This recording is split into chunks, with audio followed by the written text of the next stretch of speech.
Mga ka-Republic, sa nakaraang laro ng Hinebra kontra SMB, inamin ni Justin Brownlee na dismayado siya sa naisablay niyang mga free throw. Sinabi naman ng SMB import na si Justin Patton, maganda raw ang nilaro ng kanyang counterpart at may mga fans daw na nagsasabing Brownlee is the better Justin. Pero nakuha raw naman nila ang panalo at yun daw ang mahalaga. Samantala, tatangkain ang tira firma na makabalik sa win column sa pakikipagsagupa nila sa Magnolia. Si Bolbol at ang Talk and Text naman makikipagbakbakan sa kanilang sister team na Meralco. Abangan natin kung isa na naman ba itong blowout game para sa tropang 5G. Pag-uusapan po natin yan, pero bago ang lahat ay maglalambing po ako sa inyo na isubscribe ninyo itong ating channel. At kung di masyadong makakaabala ay i-like at paki-share na rin ninyo. Malaking bagay po yan sa aming mga vlogger. Maraming salamat.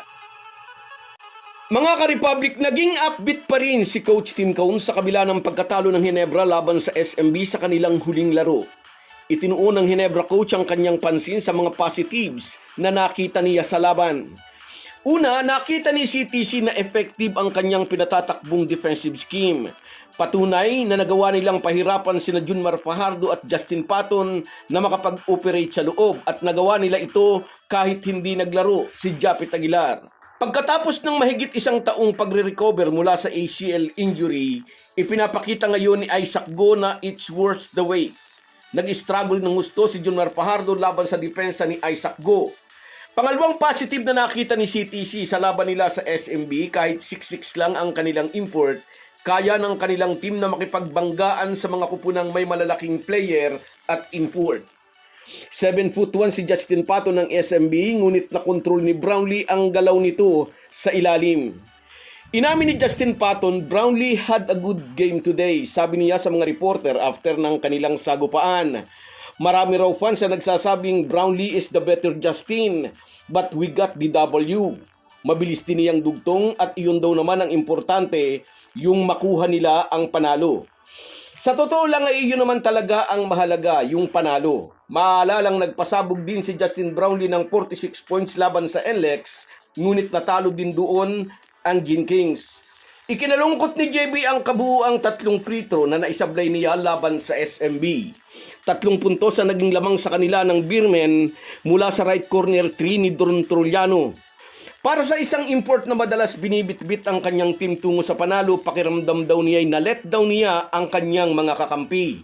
Nangako siya magbabounce back sa kanilang susunod na laban at mangyayari yan sa darating na Biyernes, April 10. Kalaban ng isa pang sister team pero mahigpit na karibal, ang Magnolia Hotshots. Speaking of Magnolia, bago ang Manila Clasico, mapapasabak muna sila kontra Terra Firma mamayang hapon sa isang larong gaganapin sa Ninoy Aquino Stadium. Matapos matalo ng 3 dikit sa kanilang unang 3 laro, nagpalit import ang Hotshots. Sinibak si Noni Omot at ipinalit si Clint Chapman. Agad nag-deliver si Chapman ng 39 points and 15 rebounds para ibigay sa Magnolia ang kanilang unang panalo sa conference na ito. Ang Jeep naman, 3 dikit na panalo agad ang iminarka sa pagsisimula ng Commissioner's Cup, pero pinutol ng Phoenix LPG Masters ang kanilang winning streak. At mamaya sa pagsasagupa nila ng Magnolia, gusto ng Jeep na makabalik sa win column. Gusto naman ng Hotshots na madagdagan ang kaisa-isa nilang panalo. Napakatamis ng naging ngiti ni LA Tenorio nang manalo sila laban sa Macau Black Knights. Mamaya, abangan natin kung hahayaan ni Ronald Tubid na muling maging matamis ang ngiti ng Hotshots coach.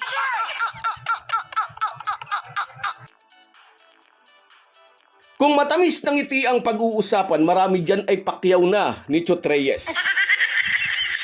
Sa kanilang 3 laro, minsan lang silang nasingitan ng rain or shine. Sa larong ito, nag-ala Pacquiao at Eric Morales, sina Glenn Cobontin at Jalen Johnson. Pero pagkatapos ng sorpresang pagkatalo sa kamay ng ROS, tumuhog ng 2 sunod na panalo ang Talk and Text. Unang pinadapa ng TNT ang NLEX na sinundan ng pagmasaker nila sa powerhouse SMB.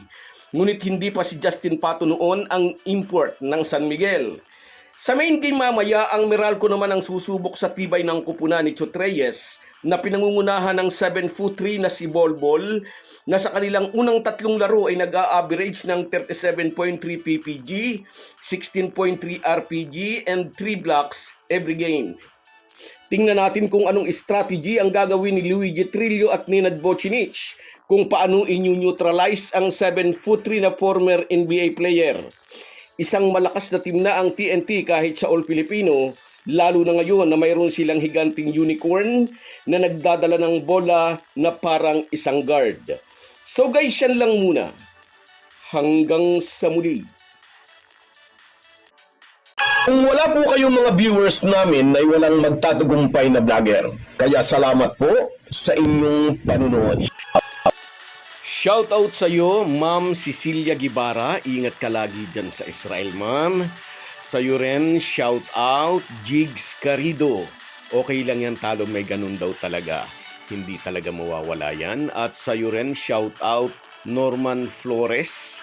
Ito ang suking-suki natin kahit sa FB page natin. Sa iyo rin, shoutout, Adriel Labayondoy. Bounce back daw, JB, sabi niya, versus Magnolia. Sa iyo rin, shout out Francis Palumayan, matindi raw ang bantay na ginawa kay JB. At sa iyo rin, shout out Ginebra San Miguel fans, true babawiyan, Team Ginebra San Miguel, sabi niya. At sa iyo rin, shout out Erwin Santiago. Oo nga naman.